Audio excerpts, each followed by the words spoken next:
Bom, essa atividade é a atividade de introdução à álgebra. Então, nós vamos começar a parte da álgebra que estuda letras, né? Cálculos que envolvem letras, números, sinais de adição, multiplicação, divisão, igualdade, desigualdade, tá? Então, nós vamos começar com a aplicação. Onde se aplica a álgebra no nosso cotidiano? Tá? Tem várias outras situações, eu coloquei algumas delas aqui para exemplificar, tá? Você pode utilizar a álgebra através de uma fórmula matemática que envolve números e letras, por exemplo, quando o médico vai receitar um remédio para você. Então, às vezes, pessoas tomam o mesmo remédio, mas em quantidades diferentes. Isso ele consegue através da fórmula substituindo a letra pela sua altura, ou pelo seu peso, ou às vezes até pela sua idade. Tá ok? Então, uma das aplicações é na receita do remédio, né? A quantidade que o médico vai receitar para você. Outra aplicação é uma que está aqui, é uma formulazinha para calcular o valor a ser pago pela comida no restaurante self-service, tá? Então, aqui nós temos um exemplo falando de um restaurante self-service, um restaurante por quilo. E aí, aqui ele tem umas questõezinhas aqui embaixo. Como podemos saber a massa somente dos alimentos que nós colocamos na nossa refeição sem considerar a massa do prato? Ó, repare que aqui na balança tem o prato com a comida. Então, como que a gente vai pagar somente pela comida e não pelo preço do prato? Então, tem várias maneiras, né? Agora tem umas balanças mais modernas que você coloca, você programa ela e ela já automaticamente já subtrai o preço do prato, o valor do prato, né? A massa.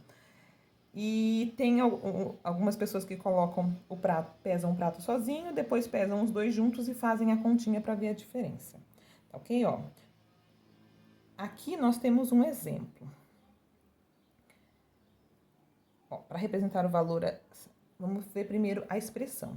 Para representar o valor a ser pago pela refeição no restaurante, apresentado, como você descreveria essa representação e qual seria o resultado dele. Então, nós temos aqui, ó, P é a massa do prato, a letra P representa a massa do prato, a letra T representa a massa total, que é do prato e da comida, e o X, eu arrumei aqui, é o valor da massa, tá? O valor que a pessoa vai pagar na refeição. Então, ó, o valor da refeição. E aqui nós temos a atividade, ó, considere que em um restaurante que cobra R$ 29,98 o quilograma da refeição e que a massa do prato é 510 gramas, quanto uma pessoa pagará no valor, se o valor for.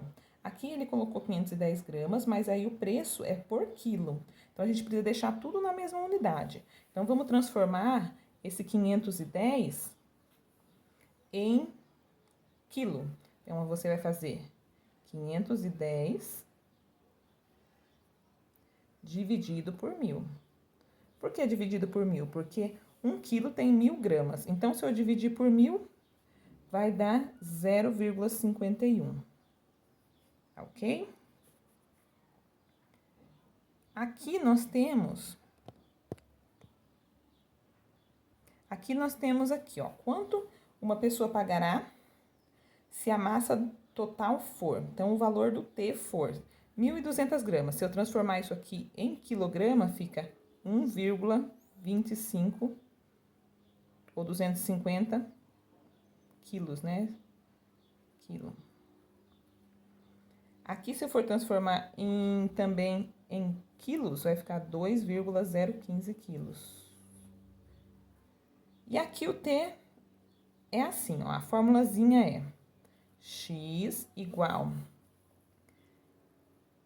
T, que é o peso, a massa total, menos P, que é a massa do prato, vezes o valor da comida, que é 29,98. 29,98. Então, como é que ficaria a minha formulazinha? O que eu conheço aqui? Eu não sei o valor de X. O valor de T eu também não sei, ele falou que é o T mesmo. E o valor de P é 0,51. Então, a formulazinha aqui, ó, vou colocar aqui embaixo. A formulazinha, ela ficaria x igual t menos 0,51 vezes 29,98. Mas, professor, é só isso? Não tem mais o que resolver? Não, porque eu não sei o valor de t. Se eu soubesse o valor de t ou de x, eu conseguiria calcular. Isso a gente vai ver mais pra frente, que é a equação. Então, ó, olha aqui a formulazinha para poder calcular.